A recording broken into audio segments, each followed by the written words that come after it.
Se vocês andarem pelas ruas aí, vocês vão ver que assim, há muito silêncio sobre a história do nazismo aqui na região, do integralismo. Mas a nossa população não tem essas preocupações de estarmos perdendo o nosso tempo com essa história de nazismo na nossa região.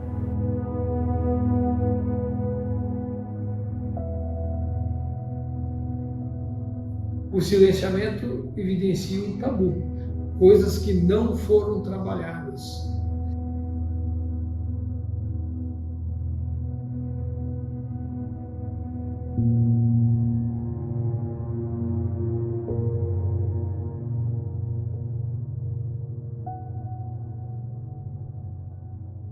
Aqui no Vale do Itajaí, nós temos um passado nazista muito forte e essas ideias,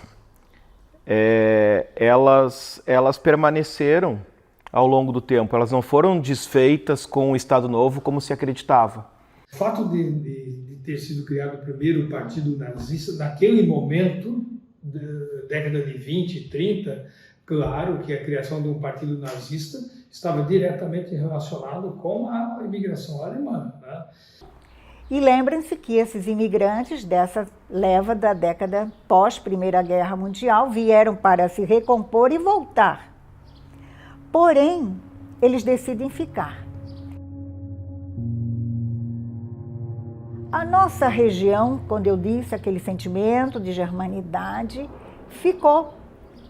Para o bem ou para o mal, essa temática do nazismo ela faz parte da constituição da identidade, ainda que nem todos os alemães fossem nazistas e alguns até combatessem esse movimento.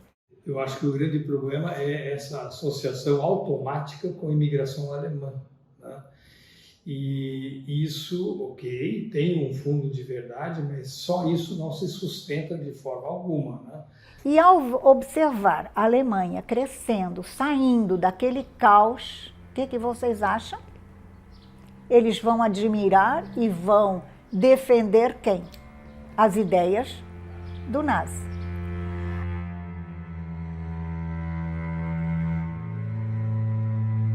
Os adeptos do partido nazista viam nisso uma forma de cultivar a sua germanidade, o seu pertencimento à germanidade, né? Os nazistas, naquele momento, eram uma minoria, né, e que não encontravam respaldo no grosso da população teuto-catarinense.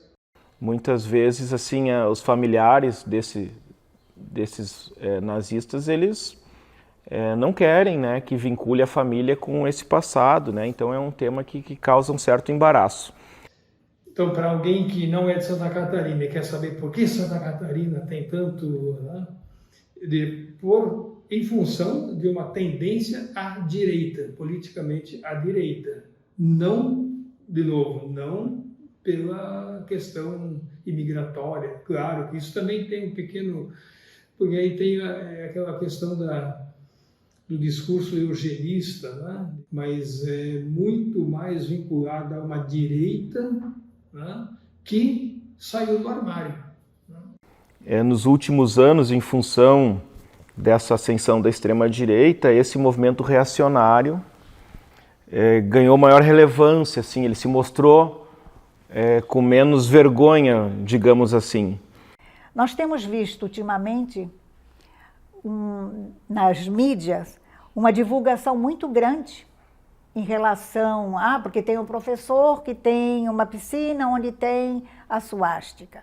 Então existe muita ignorância em relação se aquele é um simpatizante do nazi, tão fanático que vai botar na sua piscina a suástica, é o momento dele.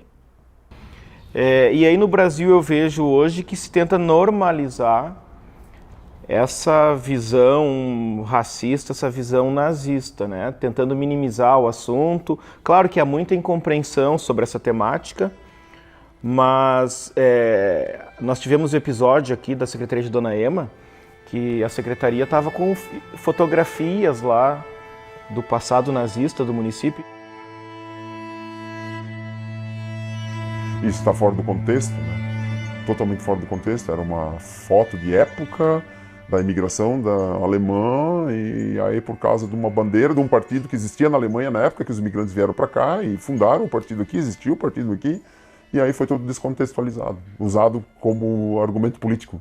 Chama a atenção que no livro sobre o centenário de Dona Ema, escrito em 2019, quase 500 páginas, não se faz nenhuma menção ao nazismo. E agora, né, nesse contexto de ascensão da extrema-direita, se aparece esse material, de certa forma para o bem da história, né, mas é apresentado de modo equivocado.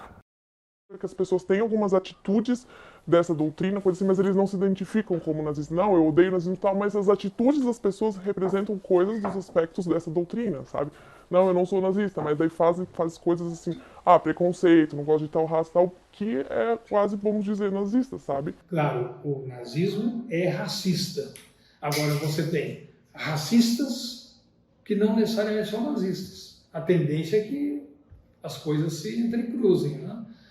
Atualmente, a gente consegue classificar os casos de neonazismo na lei antirracista federal, né? A Lei 7.716, que prevê condutas de discriminação e preconceito em razão de cor, religião, etnia, origem nacional. E há uma figura qualificada desse crime de racismo que ela é prevista como apologia ao nazismo, né? Que seria a divulgação de imagens, emblemas, símbolos, a comercialização desses elementos para fins de divulgação do nazismo.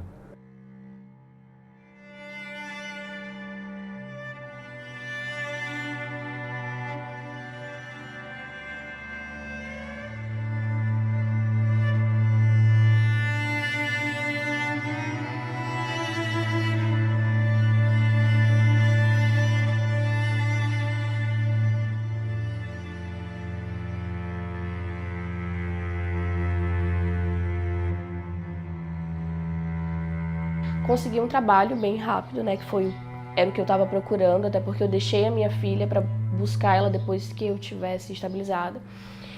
E aí eu comecei a trabalhar em uma cafeteria e foi ali que eu comecei a conhecer e entender Timbó. Mas aqui o racismo ele existe em todo o Brasil, mas aqui é explícito e as pessoas basicamente normalizam. A miscigenação aqui em Dona Ema já aconteceu desde a sua imigração. Agora, nos últimos anos, sim, com pessoas que vêm do norte, nordeste, né, brasileiro, procurando emprego. Tem aquele choque pequeno social, mas essas pessoas que vêm para cá, elas vêm para contribuir, ajudar no crescimento. A princípio pode parecer estranho assim para as pessoas de raízes, mas não. Todo mundo que vem é bem-vindo porque contribui para o crescimento da cidade. Nós que somos de outros lugares, que viemos para cá em busca de trabalho e uma melhoria de vida, eles acham que a gente é para isso, sabe? Pra gente ficar nesse nosso lugar de subserviência deles, das empresas deles, e tá tudo certo, entendeu? Eu tô te dando o teu salário, entendeu? Então fica quietinho ali na tua, com a tua família e deu. Muitos deles entendem que ali é um local de brancos, né? E, portanto, se tolera aquele outro indivíduo, mas ele não deve ter uma ascensão social, né? Porque essas ideias elas permanecem até os dias de hoje. Há uma relação de continuidade entre esse passado nazista e essas ideias preconceituosas, racistas e autoritárias que a gente viu no Brasil nos últimos anos, aqui em pleno século XXI.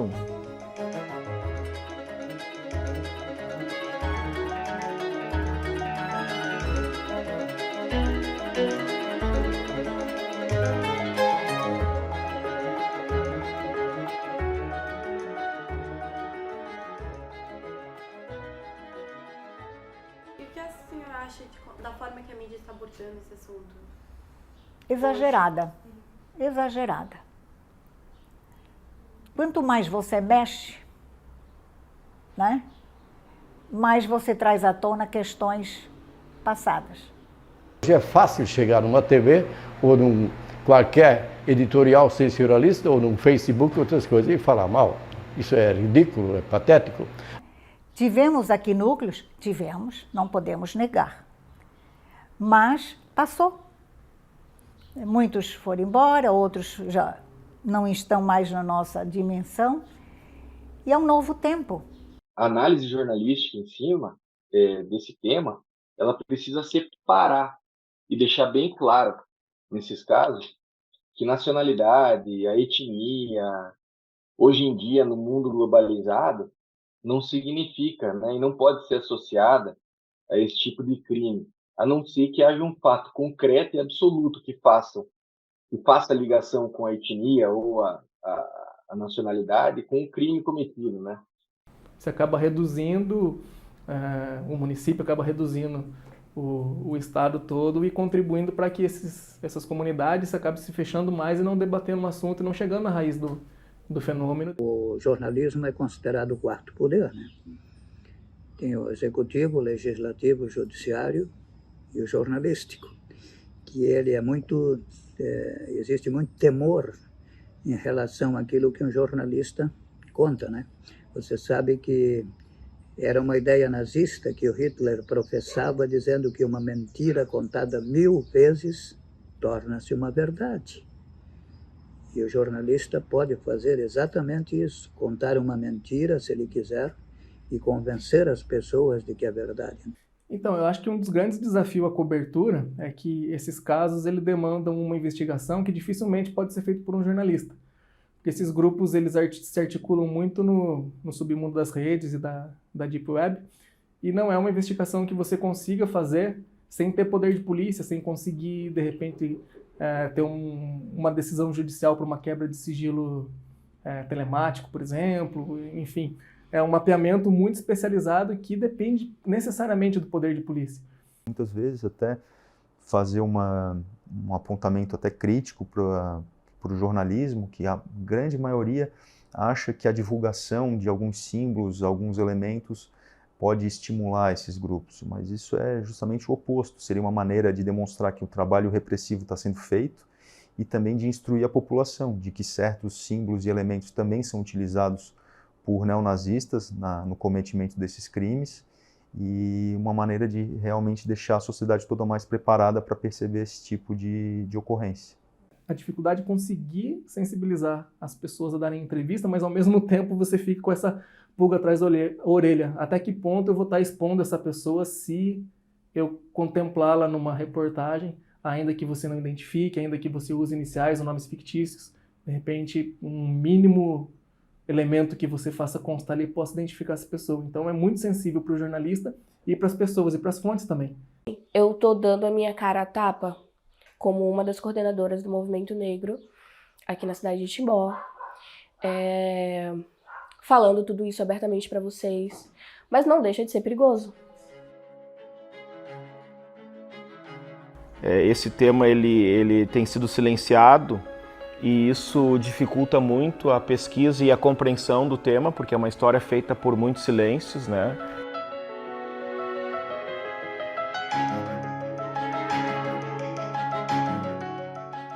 Eu diria que o Brasil tem como futuro um grande passado pela frente, porque nós precisamos conhecer esse passado e não fantasiar o passado como aconteceu nos últimos anos, né?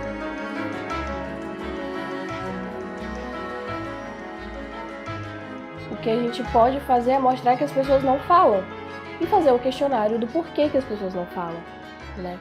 Por que isso acontece? Por que as pessoas têm esse medo de falar? O que acontece com as pessoas que falam que as pessoas não querem falar?